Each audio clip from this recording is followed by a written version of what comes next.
लोग मुख्य रूप से जो पिछले क्लास चल रहे थे उसमें आपका रेल परिवहन चल रहा था, उसी कड़ी को हम आगे की ओर बढ़ाए। रेल परिवहन में हम लोग पिछले क्लास में रेलवे में जो जोन थे उन सभी जोन के बारे में हम लोग पिछले क्लास में सुन चुके थे। तो रेलवे जोन हो चुका था। आज रेलवे से रिलेटेड जो मुख्य रूप से वन लाइनर है उस चीज को देख लेंगे। ये ज्यादातर प्रश्न बिहार एसएससी मेंस और रेलवे में इंपॉर्टेंट है। बीपीएससी और दरोगा में ये सभी बेसिक रूप में इसको आप ले सकते हैं।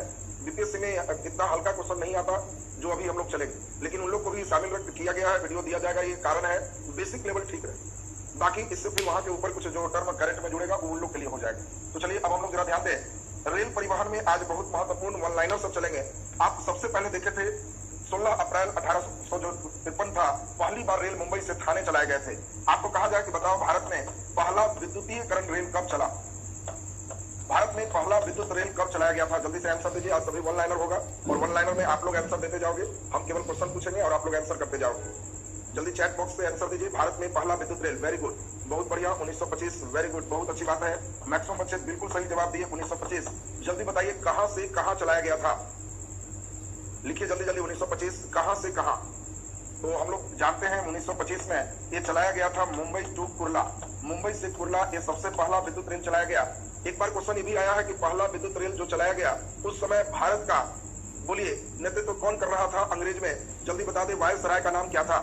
किस वायसराय के समय भारत का पहला विद्युत रेल चलाया गया? वायसराय का नाम जल्दी बताइए, वायसराय का नाम जल्दी बताइए। अभी तक नहीं सही है, जल्दी जल्दी सब लोग सही कीजिए। वायसराय पहला कौन थे? वेरी गुड, बिल्कुल सही आया। इस समय वायसराय थे लॉर्ड रीडिंग। ये भी क्वेश्चन पूछा हुआ क्वेश्चन था, इसलिए आपको कर दिए। लॉर्ड डलहौजी के समय पहला रेल चला और लॉर्ड रीडिंग के समय हमने बताया कि पहला विद्युतीय रेल चलाया गया। अब एक एक करके वन लाइनर पे हम लोग चलते हैं। जल्दी जल्दी आप आंसर दें। बिहार स्पेशल क्वेश्चन में आ सकता है। जल्दी बताएं, बिहार का सबसे लंबा रेलवे प्लेटफॉर्म कौन है? बिहार का सबसे लंबा रेलवे प्लेटफॉर्म कौन है? जल्दी आंसर दें। बिहार का सबसे लंबा रेलवे प्लेटफॉर्म, देखिए खड़गपुर कर रहा है, खड़गपुर पश्चिम बंगाल में है। हमने क्वेश्चन दिया बिहार का सबसे लंबा रेलवे प्लेटफॉर्म। कई लड़के की यही दिक्कत है, वो बिहार वार घर आके पड़ेगा, खाली सबसे लंबा तो चॉइस है खड़गपुर मार ही के छोड़े, वो बीच में ब्रेक कहाँ है उसका, वो बिना ब्रेक गाड़ी रहता है। हमने आपसे पूछा कि बिहार का सबसे लंबा रेलवे प्लेटफॉर्म कौन है? जल्दी आंसर दीजिए। नहीं, बरौनी, पटना, गया, बड़ा गड़बड़ है जी। न, हाँ वेरी गुड, पटना मत लिखो। बिहार का सबसे बड़ा रेलवे प्लेटफॉर्म सोनपुर प्लेटफॉर्म है। यहाँ पटना नहीं, सोनपुर। सोनपुर प्लेटफॉर्म की लंबाई सबसे ज्यादा है बिहार में। लगभग एक प्लेटफॉर्म इसका 738 मीटर लंबा है, यानी 300 मीटर और जोड़ दे तो 1 किलोमीटर लंबा हो जाएगा। और ये बिहार पूरे ओवरऑल इंडिया में 6th पोजीशन लंबाई में रखता है और वर्ल्ड का 10वां सबसे लंबा ये रेलवे स्टेशन है। अब सोचो, वर्ल्ड में जितने भी कंट्री है उसमें 10वां सबसे बड़ा लंबा रेलवे स्टेशन तुम्हारा सोनपुर है वर्ल्ड में, और इंडिया का 6ठा सबसे लंबा और बिहार का सबसे लंबा रेलवे प्लेटफॉर्म या जंक्शन सोनपुर है, 738 मीटर। अगर इसी क्वेश्चन में हम बिहार हटा दें और भारत कर दें, बताओ इस क्वेश्चन में बिहार हटा दें और भारत कर दें, इसी को हम विश्व भी कह सकते हैं, क्योंकि भारत का जो सबसे लंबा प्लेटफॉर्म है वो वर्ल्ड का सबसे लंबा प्लेटफॉर्म है। गिनीज बुक में इसका नाम है। जल्दी से आंसर दीजिए। वेरी गुड, बहुत बढ़िया, कई बच्चे बिल्कुल सही लिख रहे हो। सही आंसर है गोरखपुर, बिल्कुल सही जवाब है। आपको बिल्कुल ध्यान में सेट रखना है। वर्ल्ड का सबसे लंबा प्लेटफॉर्म लगभग 1.3 किलोमीटर। एक वर्ल्ड में इतना लंबा रेलवे प्लेटफॉर्म कहीं नहीं, और इसीलिए वर्ल्ड का सबसे लंबा रेलवे प्लेटफॉर्म या रेलवे जंक्शन ये गोरखपुर है। ये वर्ल्ड में और इंडिया में प्रथम स्थान रखता है। ये आपको गोरखपुर और सोनपुर के दोनों दिमाग में सेट रखना था। तो लंबाई से हम लोग एक कर लिए। अगला जल्दी से बताओ, इधर जो परिवर्तन हो रहा है उसकी बात करें। भारत में सबसे पहली बार निजी क्षेत्र में, प्राइवेट क्षेत्र में, निजी क्षेत्र में एक रेलगाड़ी चलाई गई। बताओ इस रेलगाड़ी का नाम क्या है? निजी क्षेत्र में चलने वाली रेलगाड़ी का नाम क्या है? वेरी गुड, बहुत बढ़िया। बाकी बच्चे भी लिखेंगे। सभी लोग आंसर दो, जिससे पता चलेगा कि क्या कितना बढ़िया कर रहा है। वेरी गुड, सभी का जवाब बिल्कुल सही है। निजी क्षेत्र में चलने वाली रेलगाड़ी का नाम है तेजस एक्सप्रेस, और तेजस एक्सप्रेस भारत का एक पहला निजी क्षेत्र में चलने वाली रेलगाड़ी है। जल्दी बताओ तेजस एक्सप्रेस कहां से कहां चलती है? जल्दी से आंसर दे दीजिए। यूपी में जगह बोल दो, यूपी तो ठीक है। यूपी में किस जगह से नई दिल्ली जाती है? कहां से कहां? तो इसमें एक हम लोग बता दिए, नई दिल्ली। कहां से नई दिल्ली? वेरी गुड, लखनऊ से नई दिल्ली। वेरी गुड, बिल्कुल सही जवाब है, बहुत बढ़िया। इसमें हम लोग देखें तेजस से 2-3 तरह का क्वेश्चन आ सकता है। जैसे आप हवाई जहाज में उड़ते हो तो वहां पे एयर होस्टेज लड़कियां होती है। तेजस एक्सप्रेस में उसी प्रकार से यह निजी क्षेत्र की रेलगाड़ी है और इसमें प्रत्येक बोगी में ट्रेन होस्टेज लड़कियों लोग को यहाँ पे बहाल किया गया है। और ये हवाई जहाज के जैसा इसका फ्लेक्सिबल रेट भी किराया रखा गया है। यानी तेजस एक्सप्रेस में किराया हर समय, जैसे सोच सकते हो, तुम कल्पना करो एक फ्लाइट कितने छोटे से होते हैं, फिर भी फ्लाइट का टिकट जब आप खोजोगे तो फ्लाइट का टिकट आपको मिल जाए। अब सोचो फ्लाइट कितने छोटे हैं लेकिन फिर भी इसका टिकट मिल जा रहा है, कारण फ्लेक्सिबल टिकट प्रणाली। अब इसमें 100 सीट है तो इसका 10% 10 सीट सबसे कम पैसा में बुक होगा, फिर बाकी का 10% जो है उसमें जितने चल रहे हैं ये अगले 10 सीट इसका प्राइस बढ़ जाएगा, फिर उसी तरह से अगला उससे बड़ा होगा, अंतिम का 10 सीट एकदम इसका धीरे धीरे 5 गुना तक हो जाएगा। यानी हर समय सीट है बचा हुआ लेकिन प्राइस बढ़ते चला जाएगा जैसे जैसे सीट नीचे आए। फायदा क्या होता है? अब जिस व्यक्ति को हवाई जहाज से मान लो पटना से दिल्ली जाना है तो वो व्यक्ति अगर खोजेगा कि आज टिकट है तो उसको बताएगा कि हाँ टिकट है, लेकिन प्राइस बताएगा कि आज जाइएगा तो 8,000 लगेगा, लेकिन अगर आप चाहते हैं कि हम इसमें कम पैसा में उड़े तो आप 6 दिन बाद का टिकट लीजिए तो 2300 में ही उड़ा देंगे। अब ये व्यक्ति सोचता है कि नहीं ये तो 3 गुना से ज्यादा हो गया, तो ये व्यक्ति सोचता है कि तब हम क्या करें, तो ये अगर बहुत इमरजेंसी में नहीं है तो ये टिकट बुक किया यहाँ वाला, ये फिर सीट खाली है जो किसी इमरजेंसी व्यक्ति के लिए। रेलगाड़ी सोचो कितनी बड़ी है फिर भी इसमें जब जाओ तो कहेगा कि सीट ही नहीं, वेटिंग में टिकट कंफर्म ही नहीं हो रहा, और हवाई जहाज इतना छोटा है जब कटाओ कंफर्म है, कारण एक फ्लेक्सिबल टिकट है। और तेजस एक्सप्रेस में इसी प्रकार के टिकट की प्रणाली। तो हम लोग देखें कि तेजस में एक तो सीट जब खोजो तब मिल जाएगा, दूसरा लखनऊ से दिल्ली प्राइवेट क्षेत्र में सबसे पहला, इसमें जो है एयर होस्टेज जैसा ट्रेन होस्टेज। इसी प्रकार से हम लोग देखें ये लेट ट्रेन अगर हो गई तो किराया रिफंड करेगा, ये भी भारत का पहला ट्रेन। आप तेजस से यात्रा करते हो तो एकदम राइट टाइम शेड्यूल पर आपको वहां पे पहुंचा देगा। अगर एक ट्रेन का कहना है कि हम कभी लेट हो जाते हैं तो घबराइए नहीं, जितने लोग बैठे हो स्विगी का प्रचार देखे होंगे कि लेट हो गए तो फ्री खाइए, उसी प्रकार इसको फ्री खाना है, IRCTC के द्वारा ही इसको चलाया गया है। बिल्कुल सही जवाब आपका है। तो अब हम लोग देखें ये तेजस से क्वेश्चन आपको जो बन सकता था हम लोग इसको डिस्कस करेंगे। नेक्स्ट पॉइंट पर हम लोग चले तो कुछ क्वेश्चन चले। आप सभी लोग जानते हैं, आपका प्रश्न है सबसे लंबा, आपको कुछ क्वेश्चन पूछा जाएगा, हम उम्मीद करते हैं कि सभी लोग एकदम सही कर दो। रेलवे का सबसे लंबा पुल कहाँ है? जल्दी आंसर दीजिए। रेलवे का सबसे लंबा पुल कहाँ है? जल्दी आंसर दीजिए। आसाम एक बच्चे लिखे हैं, केरला लिखे हैं, आसाम और केरला पे चल रहा है। वेरी गुड, वेम्बनाड बिल्कुल सही जवाब है। केरल में नीचे वेम्बनाड झील है और ये वेम्बनाड और जो है भारत में रेलवे में सबसे लंबा पुल है, इसका नाम वेम्बनाड ब्रिज है, वेम्बनाड पुल है। और वेम्बनाड रेल पुल की लंबाई 4.62 किलोमीटर है और ये भारत का सबसे लंबा रेलवे पुल है। मतलब एक ब्रिज है जो 4.62 किलोमीटर तक लंबा है, एक केरल राज्य में। अच्छा, क्या तुम जानते हो भारत का दूसरा सबसे लंबा पुल, लंबा रेलवे का पुल कौन सा है? जल्दी से आंसर कर दीजिए। भारत का दूसरा रेलवे का सबसे लंबा पुल कौन है? देखते हैं कितने लोग आंसर दे पाते हो। जल्दी आंसर कीजिए। आंसर लेट से आ रहा है, एकदम फटाफट दीजिए। ये सब सीधा सीधा ऑब्जेक्टिव सेक्शन है, मैंने पहले भी बताया, छोटे एग्जाम के लिए बहुत बढ़िया है। वेरी गुड, बिल्कुल सही जवाब है। एक बिहार में स्थित है और इसलिए बिहार से केवल रिलेटेड जो एग्जाम है वहां पे इंपॉर्टेंट है। बिहार का सबसे लंबा जो है पुल है, ये सोन नदी पर पुल है, टेहरी और सोन को जोड़ता है और ये भारत का दूसरा सबसे लंबा रेलवे ब्रिज है। और भारत का सबसे लंबा वेम्बनाड, दूसरा भारत का सबसे लंबा सोन पुल है। इस सेतु का नाम नेहरू सेतु है। इस सेतु को हम लोग नेहरू सेतु के नाम से जानते हैं और नेहरू सेतु भारत का दूसरा और बिहार का सबसे लंबा रेलवे पुल है, लगभग 3 किलोमीटर इसकी लंबाई है। चलिए टनल की बात करते हैं तो जल्दी से आप आंसर दे देंगे। बोलो भारत में सबसे लंबा रेलवे सुरंग कौन सा है? सबसे लंबा रेलवे सुरंग जो है टनल, भारत में सबसे लंबा रेलवे सुरंग मतलब पहाड़ में खोल बना करके उसमें ट्रेन का जाना।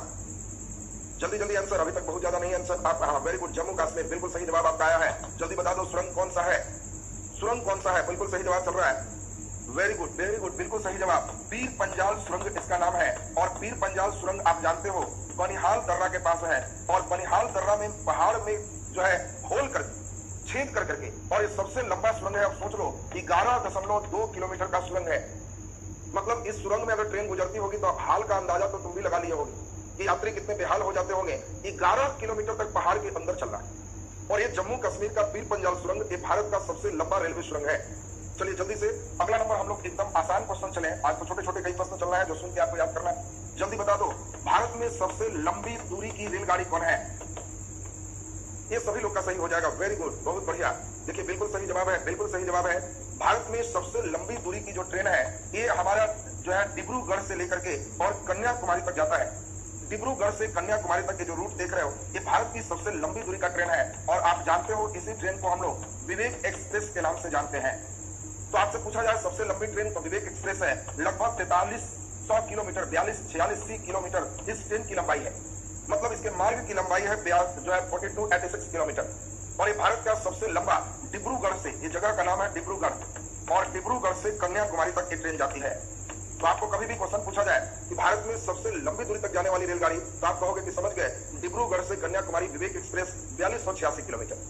अब अब नेक्स्ट हम लोग इसी प्रकार का चलते जाएं तो आप सभी लोग समझ गए हैं। अगला एक बहुत इंपॉर्टेंट हम चले, सेमी बुलेट ट्रेन जैसा हम लोग एक काफी फास्ट ट्रेन चलाए हैं वाराणसी से नई दिल्ली के लिए। वाराणसी से नई दिल्ली के लिए इस ट्रेन को चलाया गया है, बहुत ही भारत सरकार की महत्वाकांक्षी ट्रेन है। इसी ट्रेन को फिर बाद में बढ़ा करके नई दिल्ली से वैष्णो देवी भी चलाया गया है, और वैष्णो देवी जाने के लिए अभी सबसे बढ़िया ट्रेन में से एक है। तो बता दो इसमें वाराणसी से नई दिल्ली, फिर नई दिल्ली से वैष्णो देवी, ये जाने वाली ट्रेन का नाम क्या है? जल्दी जल्दी, वेरी गुड वेरी गुड, बोल बिल्कुल सही जवाब है वंदे भारत। वंदे भारत ट्रेन का पुराना नाम क्या है? जल्दी से आंसर कर दीजिए। हाँ वेरी गुड, एक बच्चे बिल्कुल सही जवाब दिया है, ट्रेन 18। ट्रेन 18 ही आपका पहले ट्रेन का नाम था, लेकिन बाद में ट्रेन 18 को हम लोग नाम दिए हैं वंदे भारत ट्रेन। और वंदे भारत ट्रेन भी एक सेमी बुलेट ट्रेन के जैसा डिजाइन किया गया है, यानी द्रुतगामी चलने वाली रेलगाड़ी है, और ये वाराणसी से नई दिल्ली तक जाती है और नई दिल्ली से फिर वैष्णो देवी तक भी जाती है। ये वंदे भारत बहुत ही इंपॉर्टेंट ट्रेन है, ये गवर्नमेंट सेक्टर का है, जबकि उधर तेजस जो देखे थे वो निजी क्षेत्र का था। चलिए बहुत बढ़िया प्रयास, आप लोग बहुत बढ़िया बना रहे हैं। अब जल्दी से हम लोग एक इंपॉर्टेंट चले, बहुत अच्छा प्रश्न है, कई बार आप लोग सुन भी चुके होंगे। आप सभी को मालूम है कि इधर पश्चिमी घाट पर्वत श्रेणी है, और पश्चिमी घाट पर्वत श्रेणी पर ट्रेन चलाना बहुत टफ काम था। फिर भी हम लोग महाराष्ट्र से लेके गोवा कर्नाटक तक हम लोग एक ट्रेन चलाए हैं, और इस पूरे रूट का नाम दिए हैं कोंकण रेल। और इसीलिए आपको एक इंपॉर्टेंट क्वेश्चन कभी कभी कोंकण रेल से भी होता है। क्वेश्चन कभी भी देगा कोंकण रेल, तो आप कहोगे कि सर समझ गए, पश्चिमी घाट पर्वत श्रेणी के सहारे इसको मेन रूप से चलाया जाता है। कोंकण रेल बताओ शुरुआत कहां से होती है, जगह का नाम बता दो। तो महाराष्ट्र में एक स्टेशन है रोहा, रोहा से शुरू होकर एक कर्नाटक का मंगलूर तक जाता है, तो रोहा टू मंगलूर की कोंकण रेल है। और कोंकण रेल 3 मुख्य रूप से राज्य को जोड़ता है। एक राज्य आप जान रहे हैं महाराष्ट्र है, दूसरा राज्य बीच में आ गया गोवा है, और तीसरा राज्य यहाँ कर्नाटक है। तो महाराष्ट्र, गोवा और कर्नाटक, ये तीनों राज्य को जोड़ने वाला रोहा टू मंगलूर, ये हमारा कोंकण रेल का पथ हो गया। और कोंकण रेल पश्चिमी घाट पर्वत श्रेणी के सहारे डेवलप है, नक्शा में भी दिमाग में आपको सेट करना चाहिए। दूसरा, इसके बाद एक महत्वपूर्ण चीज सभी को बता दें जो कोंकण रेल से आते हैं। कोंकण रेल में ये कर्नाटका में रत्नागिरी के पहाड़ में, रत्नागिरी के नजदीक एक सुरंग है, कारबुडे सुरंग। एक कारबुडे सुरंग एक कोंकण रेल का सबसे बड़ा सुरंग है। अगर सीधा सीधा सुरंग देगा तो अभी हम लोग देखे थे सबसे बड़ा सुरंग कौन है, तो पीर पंजाल सुरंग बनिहाल दर्रा के पास देखे थे, और वो सुरंग 11 किलोमीटर तक लंबा था। लेकिन ये कारबुडे सुरंग हमारा 6.5 किलोमीटर तक लंबा है। तो अगर क्वेश्चन आएगा कि बताओ सबसे बड़ा सुरंग, तो कर्नाटक के पास कारबुडे सुरंग है रत्नागिरी के नजदीक, और इसकी लंबाई 6.5 किलोमीटर है। ये चीज आपको दिमाग में सेट चाहिए। तो कोंकण रेल से मुख्य रूप से 5 क्वेश्चन पूछे जाते हैं, पांचों एक बार रिवाइज कर दे। ये पश्चिमी घाट पर्वत श्रेणी के पर विकसित है। दूसरा, ये रोहा महाराष्ट्र से मंगलूर कर्नाटक तक विकसित है। तीसरा, 3 राज्य महाराष्ट्र, गोवा, कर्नाटक को जोड़ता है। चौथा, सबसे इंपॉर्टेंट, रत्नागिरी के नजदीक कारबुडे सुरंग कोंकण रेल का सबसे बड़ा रेलवे सुरंग है, और ये मुख्य रूप से पश्चिम भारत के राज्यों को जोड़ता है, पश्चिम क्षेत्र का ये रेल। तो ये आपको मुख्य रूप से कोंकण रेल से प्रश्न कर सकते हैं, जिसको हम लोग देख लिए। एक दो और इंपॉर्टेंट बात कर लें, जल्दी बताओ, भारत और पाकिस्तान के बीच चलने वाली ट्रेन का नाम क्या है? जल्दी, भारत और पाकिस्तान के बीच चलने वाली ट्रेन का नाम क्या है? जल्दी आंसर करो चैट से। वेरी गुड, बहुत बढ़िया, कई बच्चे बहुत अच्छा मेहनत किए हो, बहुत बढ़िया उनका सही आंसर आ रहा। इतना बेसिक सब बच्चे को याद चाहिए, क्योंकि कभी कभी क्वेश्चन का ठिकाना नहीं रहता, कभी कभी एकदम छोटा क्वेश्चन भी पूछ देता है। वेरी गुड, बहुत बढ़िया, लगभग बच्चे का सही है। समझौता एक्सप्रेस, अब बताओ समझौता एक्सप्रेस कहां से कहां चलती है, जरा ये भी लिख दो।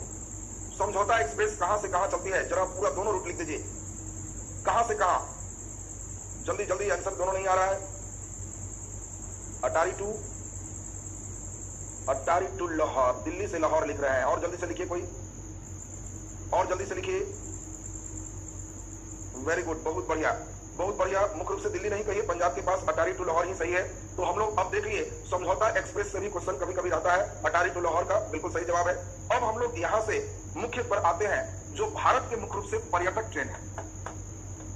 ये ट्रेन सामान्य लोगों के लिए नहीं है, आप कभी घूमने के मिजाज में आते हैं तो सबसे ज्यादा ये ट्रेन, अभी आपको ध्यान दीजिए, सबसे ज्यादा यह ट्रेन राजस्थान राज्य में, क्योंकि राजस्थान जानते हो भारत का सबसे बड़ा क्षेत्रफल में राज्य है, और वहां पे आप घूमना चाहते हो पूरे राजस्थान, तो यहाँ पे कई रेलगाड़ी है, और उसी रेलगाड़ी में आप एक इंपॉर्टेंट है, इससे ज्यादा क्वेश्चन पूछता है, इसका नाम है डेक्कन ओडिसी।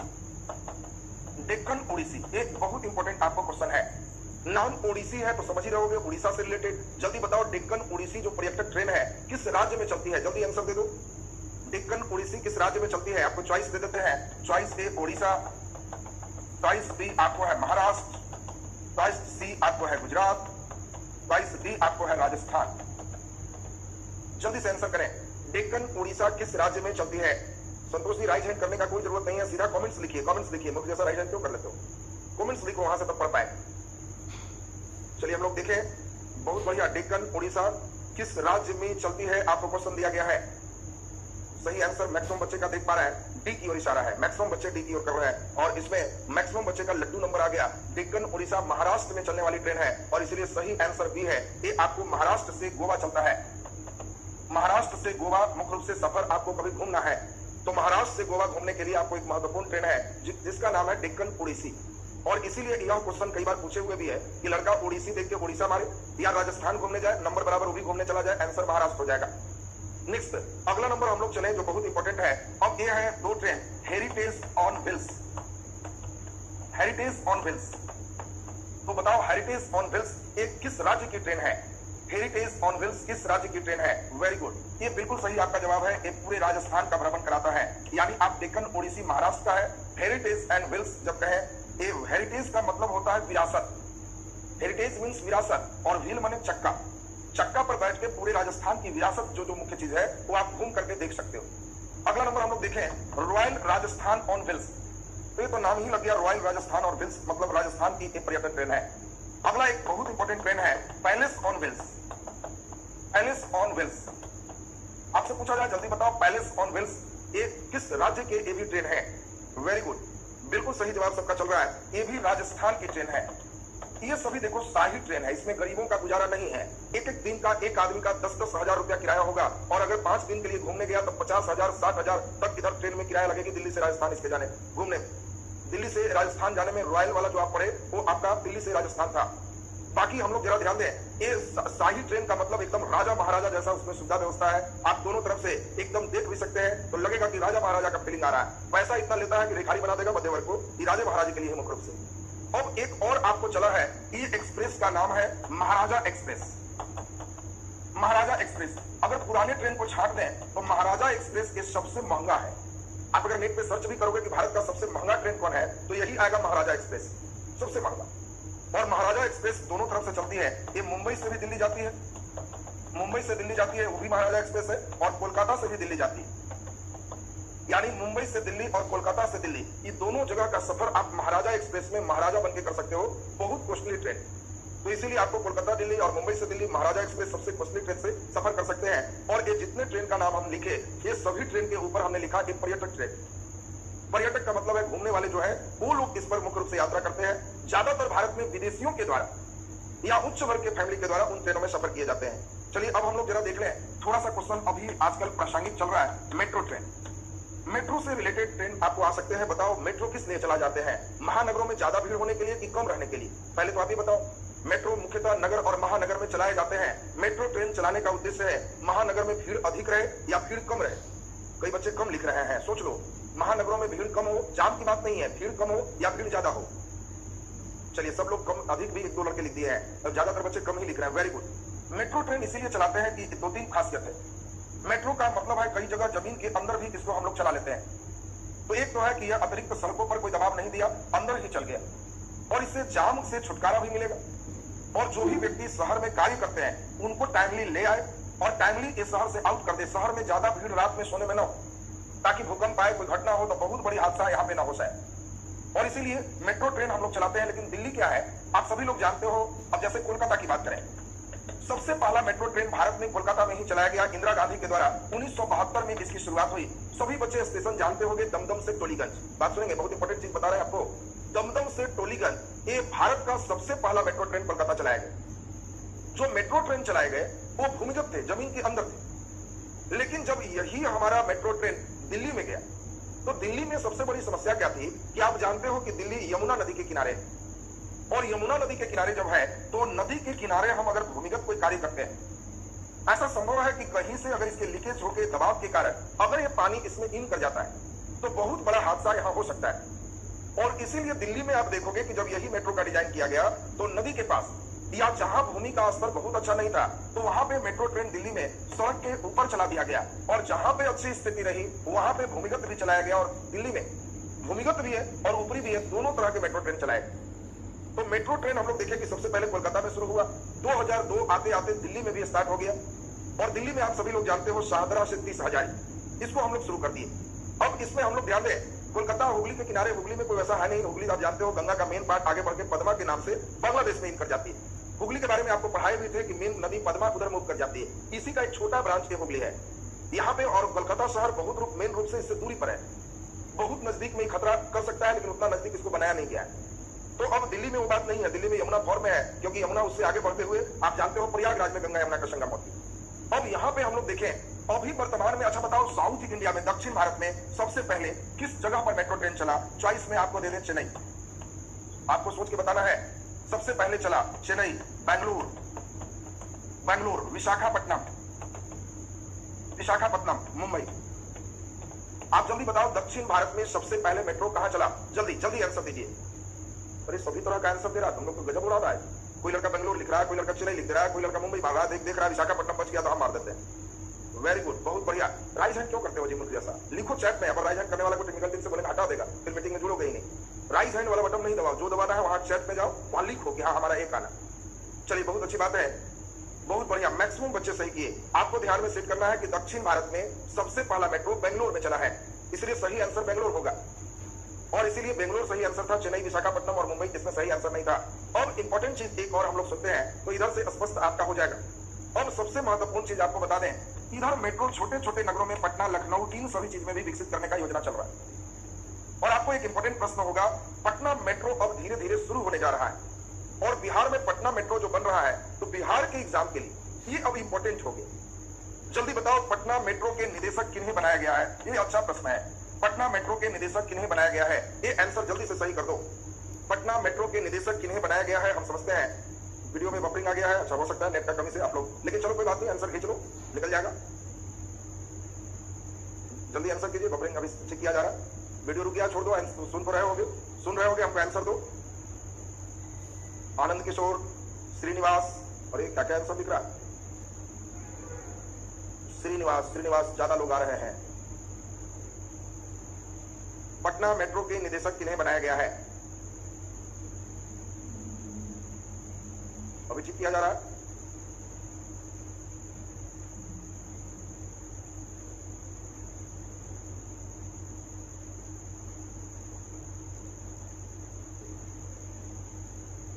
ध्यान दिया जाए, हम लोग अभी चल रहे थे कि पटना मेट्रो, देखो जो लड़के बिहार स्पेशल एग्जाम दे रहे हो, पटना मेट्रो से अब कार्य उसके प्रारंभ होने जा रहा है। निदेशक और कई आनंद किशोर वगैरह जो देख रहे थे उसमें कई विवाद वगैरह भी होते रहा, लेकिन अंततः उन्हें भी कुछ पद मिला। तो आप जानते हो पटना मेट्रो के जो निदेशक के रूप में बने, ये मुख्य रूप से सभी लोग जान रहे हो। फिर से आंसर लिखो चैट में, जरा देख ले, आंसर लिखिए जल्दी से, अभी हम देखें आपका राइट हैंड नहीं, आंसर लिखिए। वेरी गुड, बिल्कुल अब सही जवाब आप लोग का आया है, कामरान रिजवी सही जवाब है। तो इसलिए ये आपको ध्यान रखना है कि इसके निदेशक से आपको प्रश्न पूछे जा सकते हैं। कामरान रिजवी को पटना मेट्रो का नया निदेशक बनाया गया है और मेट्रो के निर्माण की प्रक्रिया धीरे धीरे बढ़ाई गई। तो ये आपको ध्यान रखना है। अब रेलवे से संबंधित जो प्रश्न बन रहे थे आपको हमने कंप्लीट कर दिया। अब यहाँ एक नए टॉपिक अभी आपको शुरू करेंगे और जल्दी जल्दी आपको आंसर करना है। हेडिंग अब इसमें हम नया देने जा रहे हैं, इसका नाम है वायु परिवहन। वायु परिवहन छोटा टॉपिक है, अभी कंप्लीट करेंगे। पिछले क्लास में जल परिवहन हो गया था, सड़क हो गया था, फिर सड़क परिवहन, जल परिवहन में जल में मुख्य रूप से बंदरगाह वगैरह पूछे जाते हैं। उसके बाद हम लोग देख लिए रेल परिवहन, अब अंतिम चल रहा है इसमें वायु परिवहन। अगले क्लास में हम लोग कल जो चलेंगे इसमें संचार से रिलेटेड कुछ बात चलेंगे और इस पर कुछ क्वेश्चन चलेंगे जो बीपीएससी लेवल तक का होगा नीचे से, और तब परिवहन चैप्टर कल कंप्लीट हो जाएगा। कल आपका इधर का सेक्शन खत्म हो जाएगा। इसके बाद अगला जो नंबर लेसन है वो अब अलग अलग पढ़ोगे, क्योंकि उस लेसन में लेवल का काफी अंतर आएगा, इसीलिए दो भागों में फिर बढ़ जाएगा। और फिर इसमें जो लेसन हमें लगता है कि बहुत इंपॉर्टेंट नहीं है, एक छोटे लेवल पे सबको जानना चाहिए तो साथ रहोगे, और नहीं तो अलग अलग दोनों लेवल पे हम लोग वर्क करके उसको निकलते चले जाएंगे। तो चलिए, अब तो बहुत कम भूगोल में लेसन बचा है। भारत के भूगोल में सिर्फ खनिज संसाधन पूरा चलेंगे, जो एक साथ हम लोग एक बार देखना होगा, और तब उद्योग के बारे में हम लोग को एक नजर देखना होगा। ये दोनों सेक्शन देखने के बाद आपको भारत का भूगोल कंप्लीट हो जाएगा। तब हम लोग वर्ल्ड की ओर चलेंगे, विश्व में हम लोग फिर अपना अलग अलग सेक्शन दोनों बैच में चलते जाएगा। देखिए अब जरा ध्यान से, वायु परिवहन आप जानते हो ये सबसे तेज गति से चलने वाला परिवहन है। वायु परिवहन में आप सभी लोग को मालूम है कि 1911 ईस्वी में इलाहाबाद से नैनी, ये सभी लोग जानते हो बहुत कम दूरी है। नैनी स्टेशन पहुंचते हैं तो लोग समझते हैं कि प्रयागराज पहुंच गए हैं, और ये प्रयागराज से नैनी के बीच 1911 में सबसे पहला वायु परिवहन का रिसर्च किया गया। इसके बाद हम लोग जरा देखते हैं, आपको पूछा जाएगा कि बताओ भारत की स्वतंत्रता के बाद वायु परिवहन का राष्ट्रीयकरण कब हुआ? बहुत अच्छा क्वेश्चन है। राष्ट्रीयकरण का मतलब है जितने हवाई अड्डा थे हम लोग अपने अंडर में ले लिए। हम चाहेंगे सभी बच्चे आंसर करके हमको बताओ भारत में वायु परिवहन का राष्ट्रीयकरण कब हुआ? 48, 63, वेरी गुड, 55, कई तरह का आंसर चल रहा है जी, बहुत बढ़िया। 51, वेरी गुड, कुछ बच्चे सही किए हैं। भारत में वायु परिवहन का राष्ट्रीयकरण 1953 में हुआ। 53 एकदम ध्यान रखना। भारत में वायु परिवहन का राष्ट्रीयकरण हम लोग 1953 में किए और यहीं से भारत सरकार ने तय किया कि हमारी जो जहाज होंगे वो सरकारी जहाज जो उड़ेंगे वो हमारे इंडियन एयरलाइंस के नाम से होंगे। धीरे धीरे इसका नाम इंडियन पड़ा, तो इंडियन एयरलाइंस के नाम से हम लोग अपना गवर्नमेंट का जहाज उड़ाना शुरू कर दिए। 1991 में आप जानते हो कि हम लोग निजीकरण क्षेत्र को बढ़ावा दिए और निजीकरण में फिर हम लोग कहे कि अगर किसी व्यक्ति के पास पैसा है तो वो हवाई जहाज भी अपना लेकर के और हमारा उड़ा सकता है। हम एयरपोर्ट पर केवल उससे किराया लेंगे रहने का। और इसी क्रम में हम लोग देखें टाटा का मुख्य रूप से अभी इंडिगो सबसे ज्यादा वर्क कर रहा है। इसी में स्पाइस जेट है, ये सब प्राइवेट निजी क्षेत्र का है। तो इंडिगो, स्पाइस जेट, हम लोग और भी जानते हैं, पहले किंग फिशर था जो बंद हो गया, एयर डक्कट, कई भी इस तरह से निजी क्षेत्र के भी हवाई जहाज उड़ते हैं। गो एयर, ये सभी प्राइवेट सेक्टर के हमारे प्लेन है। प्लेन जहां पे आपका रहते हैं, उड़ान भरते हैं, वो एयरपोर्ट कहलाता है। और वायु परिवहन में मुख्य रूप से जो क्वेश्चन आपके रहेंगे वो एयरपोर्ट से ही मुख्य क्वेश्चन हो। और हम कोशिश करेंगे कि आज के क्लास में एयरपोर्ट जो इंपॉर्टेंट है हमारे सभी बच्चे को याद हो जाए। पहले महानगर की बारी है, आप हमें ही बताओगे, हम वहां से आपसे सुन के लिखेंगे। पहला नंबर, दिल्ली एयरपोर्ट का नाम क्या है? जल्दी आप वहां आंसर दो, हम देखें उसके बाद बताते चलें। दिल्ली एयरपोर्ट का नाम क्या है? वेरी गुड, इंदिरा गांधी अंतरराष्ट्रीय हवाई अड्डा। बहुत बढ़िया, बिल्कुल सही जवाब है। सभी बच्चे एकदम अभी सुन के याद कर लेगा। इंदिरा गांधी अंतरराष्ट्रीय हवाई अड्डा, ये दिल्ली एयरपोर्ट का नाम है, यानी दिल्ली एयरपोर्ट इंदिरा गांधी के नाम से है। जल्दी बता दो, कोलकाता एयरपोर्ट का नाम क्या है? बिल्कुल सही जवाब आप लोग का चल रहा है, जल्दी बता दो, कोलकाता। वेरी गुड, बहुत बढ़िया, बहुत बढ़िया। कई बच्चे तो बहुत अच्छा ध्यान दिए हो। नेताजी सुभाष चंद्र बोस अंतरराष्ट्रीय हवाई अड्डा, एक कोलकाता हवाई अड्डे का नाम है, यानी नेताजी सुभाष चंद्र बोस अंतरराष्ट्रीय हवाई अड्डा कोलकाता हवाई अड्डा है। जल्दी से हमें सभी लोग सोच करके बता दो, बिल्कुल सही जवाब आपका होगा। मुंबई हवाई अड्डा का नाम क्या है? मुंबई एयरपोर्ट का नाम क्या है?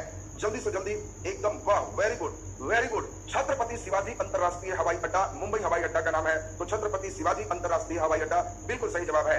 अब यहाँ फंसोगे, अब यहाँ से दुख भले दिन आ गए, सुख वाला खत्म हो गया। जल्दी बता दो, चेन्नई हवाई अड्डा का नाम क्या है? चेन्नई, हाँ वेरी गुड, वाह जी वाह, वेरी गुड। चेन्नई हवाई अड्डे का नाम अन्ना या मीनाम्बकम हवाई अड्डा है। मीनाम्बकम हवाई अड्डा है, मीनाम्बकम अंतरराष्ट्रीय हवाई अड्डा, इसी को अन्ना हवाई अड्डा के नाम से भी जानते हैं। तो मीनाम्बकम या अन्ना हवाई अड्डा चेन्नई में है, नेताजी सुभाष चंद्र बोस कोलकाता में है, इंदिरा गांधी दिल्ली में है और मुंबई में छत्रपति शिवाजी अंतरराष्ट्रीय हवाई अड्डा है। अब हम लोग, ये तो महानगर की बात चल रही है, नगर की बात चलेगी। अब इसके बाद मेन अब जो चल रहा है, बस इतना ध्यान दे दोगे तो दुख खत्म हो गया। अब आपसे जो पूछा जाए जल्दी जल्दी सोच के बताओ। पंजाब से ही हम चलें तो ये सिखों का मेन जगह है अमृतसर। जल्दी बता दो, अमृतसर का हवाई अड्डा सिखों के किस गुरु के नाम पर है? गुरु गोविंद सिंह, गुरु नानक, एकदम सोच के जल्दी से बताओ। वेरी गुड, कई बच्चे रामदास दिख रहे हैं, अन्य और भी बच्चे जल्दी जल्दी सेट करें। वेरी गुड, बिल्कुल सही जवाब है। अमृतसर शहर की स्थापना जिन्होंने किया उन्हीं के नाम से है और इसीलिए गुरु रामदास अंतरराष्ट्रीय हवाई अड्डा ये अमृतसर हवाई अड्डे का नाम है। कई बार पूछा हुआ क्वेश्चन है कि अमृतसर हवाई अड्डे का नाम, और बच्चे जो है देखते हैं तो गुरु गोविंद सिंह नहीं तो गुरु नानक, उनके पैर में लग जाते हैं। यहाँ आंसर गुरु रामदास से चलेगा। जल्दी जल्दी इसी प्रकार बता दो, बिहार की राजधानी पटना हवाई अड्डे का नाम क्या है? Very good, very good. तो प्रश्न पूछे और आंसर हाजिर, बहुत अच्छा। मैक्सिमम बच्चे सब एकदम जो है यहाँ पे अपना सहभागिता देगा। Very good. पटना हवाई अड्डे का नाम है लोकनायक, लोकनायक जयप्रकाश नारायण हवाई अड्डा। लेकिन पटना हवाई अड्डा अंतरराष्ट्रीय हवाई अड्डा नहीं है, क्योंकि जो अंतरराष्ट्रीय उड़ान करते हैं उसमें जहाज की लंबाई काफी अधिक होती है, क्योंकि उन्हें ज्यादा ईंधन की जरूरत होती है। और पटना एयरपोर्ट के रनवे की लंबाई बहुत छोटा है और उस छोटे रनवे पर उतने बड़े बड़े हवाई जहाज को उतरने में कठिनाई होती है। तो बिहार में अंतरराष्ट्रीय हवाई अड्डा कौन है? जल्दी आंसर दे दीजिए। बिहार का कौन सा हवाई अड्डा अंतरराष्ट्रीय है? Very good. एक राष्ट्र से मतलब एक देश से दूसरे देश में जाने के लिए बिहार में अगर कोई हवाई अड्डा है तो वो हवाई अड्डे का नाम गया में हम लोग का स्थित है। अब जल्दी बता दीजिए, गया का हवाई अड्डा गौतम बुद्ध के नाम से है कि महावीर के नाम से है? जल्दी से सोच के बता दीजिए तो हम समझेंगे कि आप लोग का सही होते जा रहा है। गया का हवाई अड्डा किनके नाम से है? जल्दी से सही करके बता दीजिए, गौतम बुद्ध की महावीर? चलिए बहुत बढ़िया, बिल्कुल सही जवाब आप दे रहे हैं, बिल्कुल सही जवाब दे रहे हैं, वाह वेरी गुड, वेरी गुड, बहुत बढ़िया।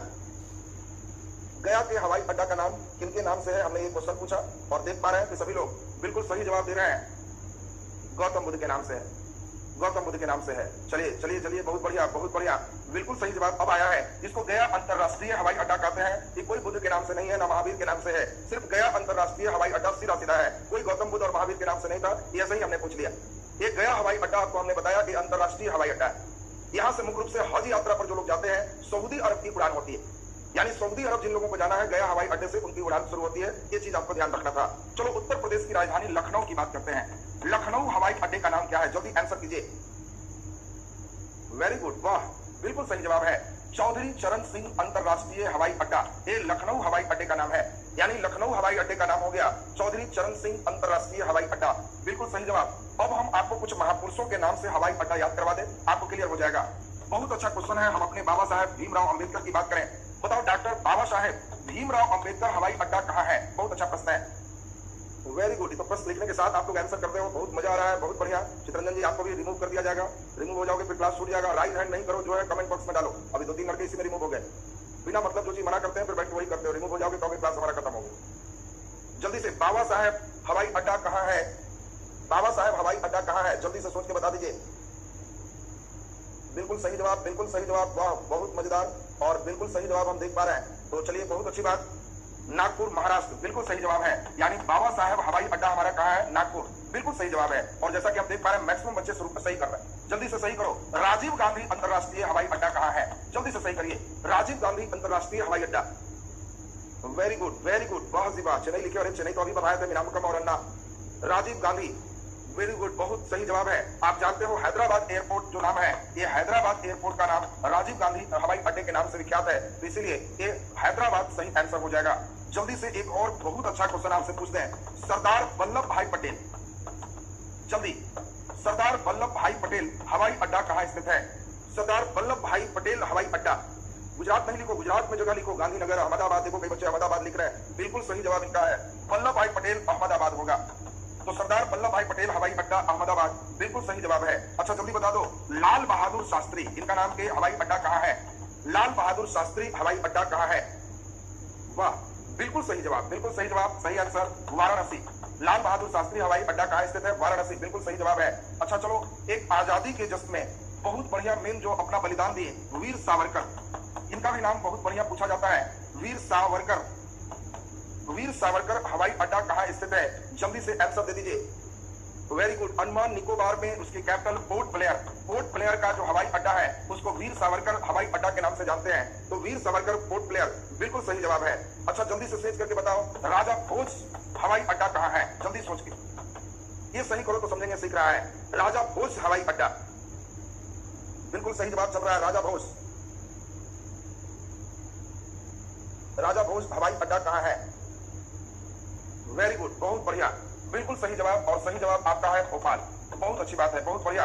अच्छा बताओ, भारत में निजी क्षेत्र में पीपीएफ मॉडल पर, पीपीपी मॉडल पर आधारित पहला हवाई अड्डा कहां बना? और वो हवाई अड्डा वर्ल्ड का सबसे पहला सोलर प्लेट से चलने वाला हवाई अड्डा का मान्यता, इसको जो यूएनईपी जो आपको बताए थे, United Nation for environmental programme, उसको मान्यता दिया। वेरी गुड, बहुत बढ़िया। बेंगलोर गलत जवाब है, फिर सोच के बताइए। पूर्ण रूप से सोलर प्लेट से संचालित, पूर्ण रूप से सोलर प्लेट से संचालित, वेरी गुड। केरल का हवाई अड्डा है कोचिन, ये निजी क्षेत्र में बनने वाला पहला हवाई अड्डा है और ये वर्ल्ड का पहला हवाई अड्डा है जो सोलर प्लेट द्वारा संचालित हवाई अड्डा है, बिल्कुल सही जवाब हो गया।